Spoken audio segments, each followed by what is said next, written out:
Hold on. Before you scroll to the next video, let me ask you a question that's going to completely shift your perspective on the world. Do you believe that being a good person keeps you safe? That kindness works like a shield? That your generosity builds true loyalty?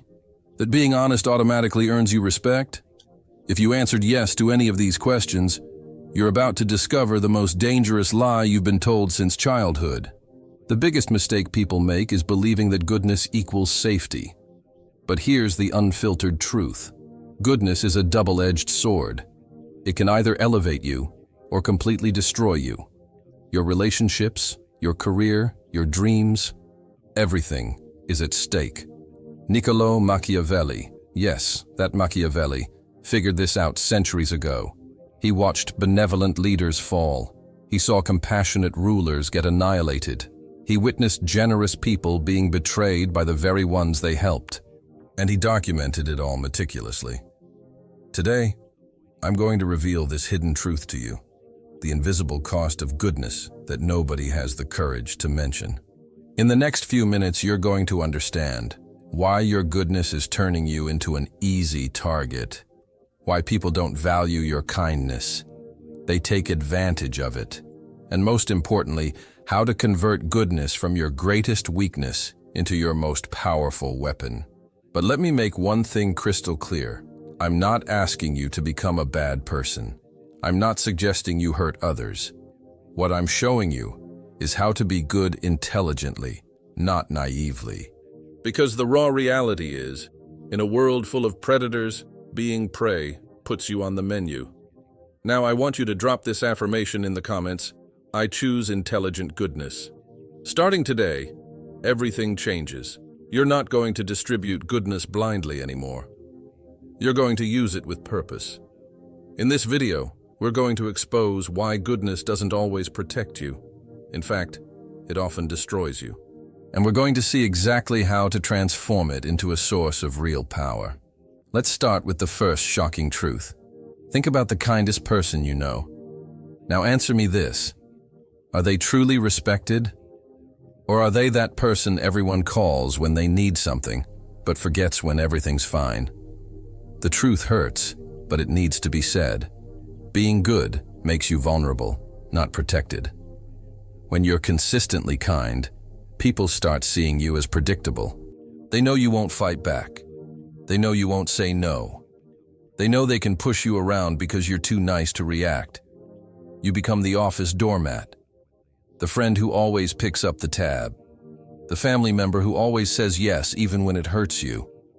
Let me tell you about someone I knew. He was the best team manager I'd ever seen. Always helped his team, always covered for their mistakes, always prioritized the team's needs above his own. Guess what happened?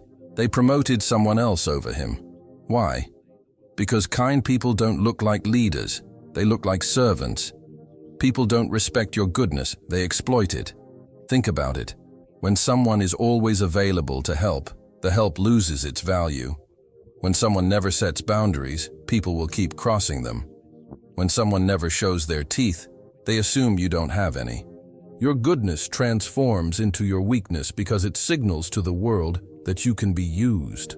Machiavelli once said, "The lion cannot protect himself from traps, and the fox cannot defend himself from wolves. One must therefore be a fox to recognize traps, and a lion to frighten wolves." You've been trying to survive as a lamb in a world full of predators, and that's exactly why you keep getting hurt. Drop this affirmation in the comments. I protect my energy. Here's something that's going to blow your mind. The more you give to people, the less they value it. I know it sounds backwards, but stay with me. Generosity creates momentary applause. People clap. They say nice things. They tell everyone how wonderful you are. Feels amazing, right? But over time, something twisted happens. Your generosity creates three things: dependency, entitlement, and eventually, resentment. Let me break it down. When you help someone once, they're grateful. Twice, they still thank you. But when you help them 10 times, they start expecting it. Your exceptional kindness becomes their standard. And if you stop helping, they don't remember the 9 times you said yes. They remember the 1 time you said no. Suddenly, you're the selfish one. You're the villain. Think about parents who always give their kids everything they want. The first few times, the children get excited and grateful, but soon those gifts become expected. The new phone isn't special anymore. It's just what mom and dad do. And if the parents ever say no to buying something, the kids get angry and call them unfair. The same thing happens in friendships. You always pick up the check at the restaurant, always give everyone rides, always help people move. At first they appreciate it, but eventually they stop thanking you. They just assume you'll handle it. And if you ever need them to return the favor, they're suddenly too busy. This is the generosity trap. You give and give until giving becomes your identity. And the moment you need to receive or simply stop giving, you become the villain in everyone else's story. Your constant generosity doesn't build loyalty, it builds addiction. People become addicted to your giving. And like any addict, they get furious when their supply gets cut off. The psychological truth behind this, humans have something called hedonic adaptation. We get used to good things quickly. What once felt special becomes normal. What seemed generous becomes expected. So your repeated acts of kindness actually lose their power over time. They become invisible. People stop noticing them because they're so common. But your single act of saying no, that stands out like a red flag. That's what they remember. That's what they focus on. That's what they complain about. This happens everywhere. At work, if you always stay late, staying late becomes your normal. Nobody celebrates it anymore. But leave on time once and suddenly you're not committed. In relationships, if you always compromise, compromise becomes expected. But stand your ground once, and you're being difficult. Machiavelli said, benefits should be conferred gradually, and in that way they will taste better. The man understood something most people never learn. Scarcity creates value. Abundance destroys it. Drop this affirmation in the comments. I give strategically. Here's a truth that might make you uncomfortable. Society believes in appearances, not reality. People don't care if you're actually good. They care if you look good. They don't judge your heart. They judge your image. This means that to maintain power and respect, you need to wear the mask of goodness while keeping control beneath the surface. Look at the most successful people you know. Do you think they got there by being genuinely nice to everyone? Not even close. They got there by being smart about when, how, and to whom they show their goodness. They smile in public and make tough decisions in private. They show compassion when it serves them and show strength when needed. They understand that the appearance of virtue is more powerful than virtue itself. This isn't about being fake. This is about being strategic. Think of it this way. A surgeon might need to cut you open to save your life. Is the surgeon being cruel? No. They're doing what needs to be done, even if it causes temporary pain. True leaders understand that sometimes being genuinely good means looking temporarily bad. Sometimes helping someone means saying no to them. Sometimes protecting your team means making unpopular decisions. The mask of virtue isn't about deception, it's about timing. It's about knowing when to show your soft side and when to show your steel. Most people get this backwards. They show weakness to enemies and strength to friends. Smart people do the opposite. Machiavelli said, everyone sees what you appear to be. Few experience what you really are. He understood that perception shapes reality. If people perceive you as weak, you become weak. If they perceive you as strong, you become strong. I want you to drop this affirmation in the comments. I control my image. Everything you do has a cost. Every favor you grant. Every time you say yes when you want to say no. Every moment you spend helping others instead of building yourself. Most good people never think about this. They give and give until they have nothing left. Then they wonder why they feel exhausted, resented, and used. Here's what you need to understand. Your time, energy, and resources are finite. When you spend them on others, you have less for yourself. Acknowledging this isn't selfishness, it's mathematics. Unlimited kindness drains your strength. And when you're drained, you can't help anyone, including yourself. Think about airplane safety instructions. They tell you to put your oxygen mask on first, then help others. Why? Because if you pass out trying to help someone else first, now 2 people need rescuing instead of 1. Life works the same way. If you exhaust yourself helping others, you become someone who needs help. Now you're a burden instead of an asset. Smart people understand that to survive and thrive, resources and energy must be guarded carefully. This doesn't make you mean, it makes you sustainable. I learned this lesson the hard way. For years I said yes to everyone. Every request, every favor, every quick question that turned into hours of work. I thought I was being good. But you know what happened? I started resenting people. I felt angry and bitter. My own projects suffered. My own dreams got delayed. And ironically, I became less capable of helping the people who truly needed it. That's when I realized something crucial. Saying yes to everyone means saying no to yourself. And when you abandon yourself, you eventually abandon everyone else too. The most generous people in history weren't the ones who said yes to everything. They were the ones who said no to most things so they could say yes to the right things in a big way. Machiavelli said, "He who wishes to be obeyed must know how to command." You cannot command others if you cannot command your own time, energy, and resources. You cannot lead others if you cannot lead yourself. Drop this affirmation in the comments. I protect my resources. I'm not telling you to become heartless. I'm not saying that compassion, honesty, and generosity should be thrown away. What I'm saying is this. These virtues must be used like tools, precisely at the right time for maximum effect. A sword stored in the closet doesn't protect anyone. But a sword in the hands of a skilled warrior at the right moment can save a kingdom. Your goodness should work the same way. When you help someone, it should be intentional. When you show compassion, it should be strategic. When you're generous, it should create the outcome you want. Let me give you practical examples. Instead of helping everyone a little bit, help the right people a lot. Instead of being kind to everyone, be exceptionally kind to those who matter. Instead of saying yes to everything, say yes powerfully to things that align with your goals. This approach does 3 things. First, your help becomes more valuable because it's scarce. Second, you actually create bigger positive impacts because you're focused. Third, people respect you more because you're selective. Think about the most respected leaders in history. Martin Luther King Jr. wasn't gentle with injustice. He confronted it powerfully. Mother Teresa didn't help everyone in the world. She focused intensely on the poorest of the poor. They were all good people, but they were strategically good. They used their virtue as a tool to create change, not as a way to be liked by everyone. How to do this in real life? Before you say yes to any request, ask yourself 3 questions. Does this align with my values and goals? Can I do this without depleting myself? Will this person appreciate and respect what I'm doing? If the answer to any of these is no, you don't just say no. You say no kindly, but firmly. When you do say yes, do it fully.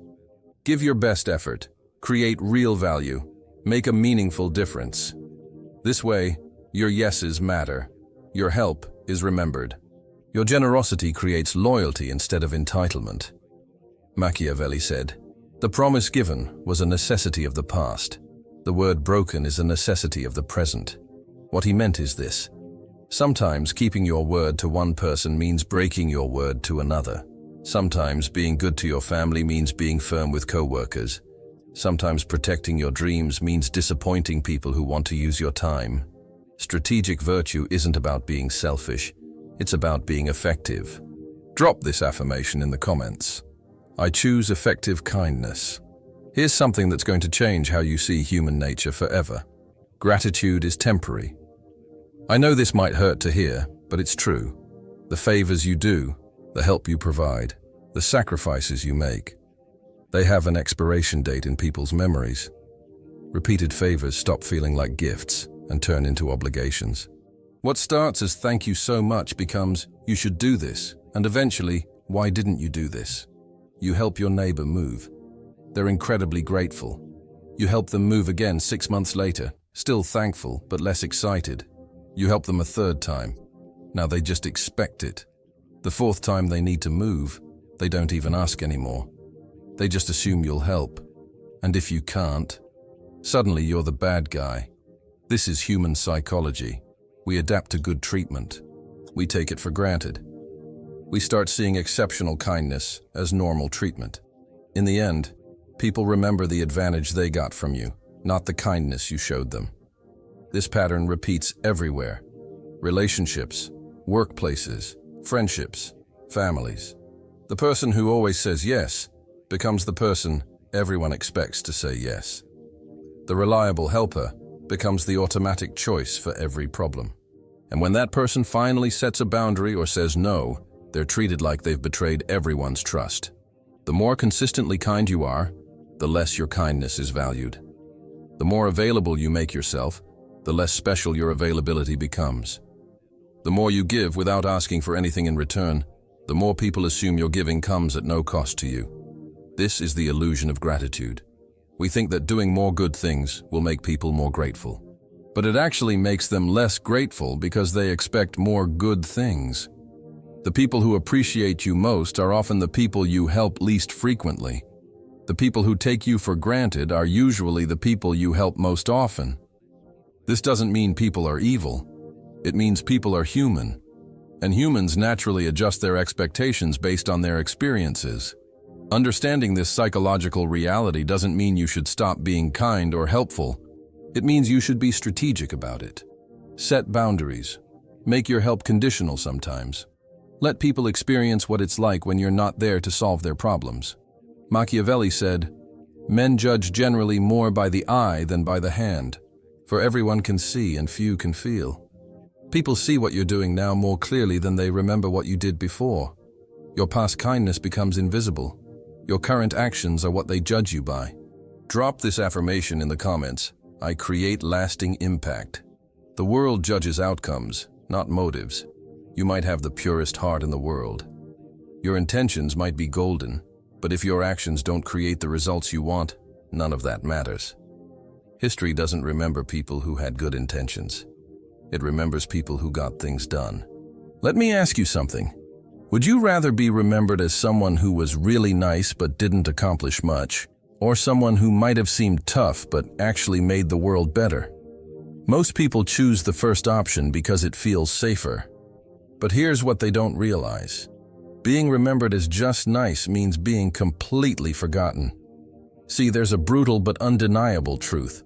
Sometimes being truly good means doing things that don't look good in the moment. Surface-level kindness often creates temporary comfort, while tough decisions create lasting impact. A parent who disciplines their child isn't being mean. They're being good by teaching important lessons. A teacher who gives tough grades isn't being cruel. They're preparing students for the real world. A boss who sets high standards isn't being unreasonable. They're helping the team grow stronger. Real goodness is about results, not appearances. It's about creating positive outcomes, not just positive feelings. This is where most good people go wrong. They focus on being liked instead of being effective. They choose comfort over growth. They pick temporary peace over lasting positive change. But here's the truth. If you're not getting the results you want from your goodness, you're not being good enough. You're being nice, which is different. Nice people avoid conflict. Good people resolve conflict. Nice people tell people what they want to hear. Good people tell people what they need to hear. Nice people maintain the status quo. Good people create positive change. The world is full of nice people who accomplish nothing. What the world needs more of is good people who get results. Machiavelli said, "The ends justify the means." Now, this doesn't mean you should do evil things to achieve good outcomes. What it really means is that your good intentions don't matter if they don't create good results. People don't live inside your heart. They live with the consequences of your actions. So remember this. Real goodness requires courage. It requires you to prioritize outcomes over appearances. It requires you to stop asking, "Will they like me?" and start asking, "Will this actually make things better?" At the end of the day, people won't remember your intentions. They'll remember what you built, what you changed, and what you left behind. Drop this affirmation in the comments. I focus on outcomes. Let's talk about what really matters, how you'll be remembered, and what you'll leave behind. History doesn't honor the merely good. It honors those who survived, endured, and turned their outcomes into greatness. Think about this for a moment. Can you name 5 nice people from history? Probably not. But you can probably name 5 people who created lasting change, even if they weren't always pleasant to deal with. Steve Jobs wasn't known for being nice. He was demanding, perfectionist, and often difficult. But he created products that changed how billions of people live. I'm not saying you should be mean to people. What I'm saying is that being remembered for making a difference is better than being forgotten for being agreeable. Here's what most people don't understand about legacy. You can't leave a positive mark on the world if you don't survive long enough to make one. And survival, in business, in relationships, in life, requires more than just being good. It requires being smart, strategic, and sometimes tough. The kindest people in the world can't help anyone if they get crushed by those who take advantage of them. The most generous people can't give anything if they give everything away too early. The most honest people can't speak truth if they get silenced by those who prefer lies. You have to survive first. Then you can thrive. Then you can create the legacy you want. This means protecting yourself so you can protect others. Building yourself up so you can lift others up. Getting strong so you can help the weak. It's not selfishness. It's strategy. It's not cruelty. It's carefulness. It's not about abandoning goodness. It's about preserving it so it can actually make a difference. Look at the people who create lasting positive change in the world.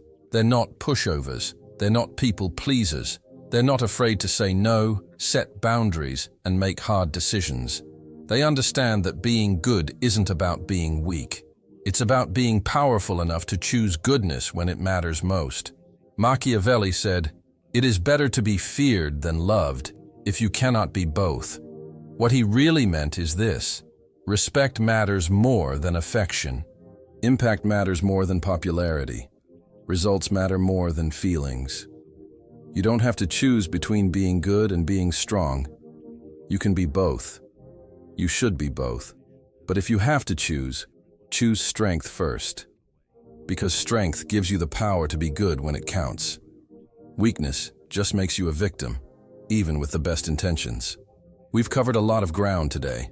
But let me leave you with the most important lesson of all. Goodness without strategy is the most dangerous trap you can fall into. It makes you vulnerable to those who would exploit you.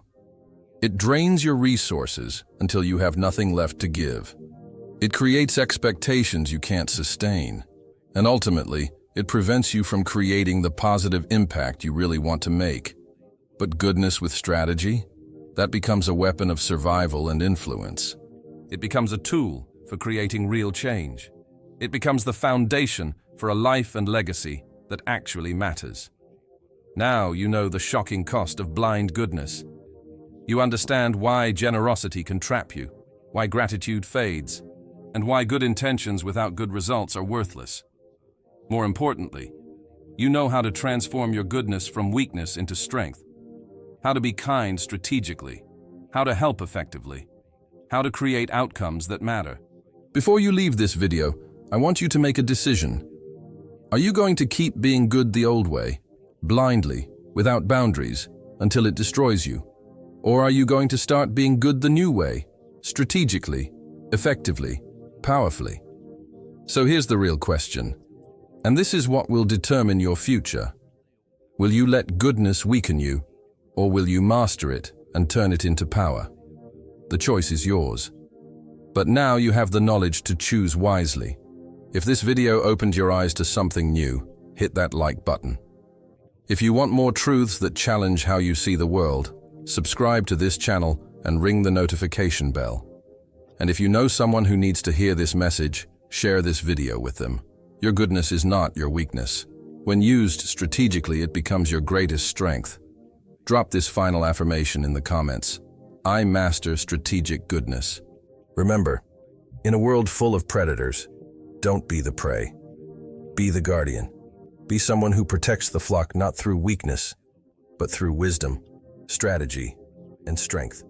Thank you for watching, and I'll see you in the next video.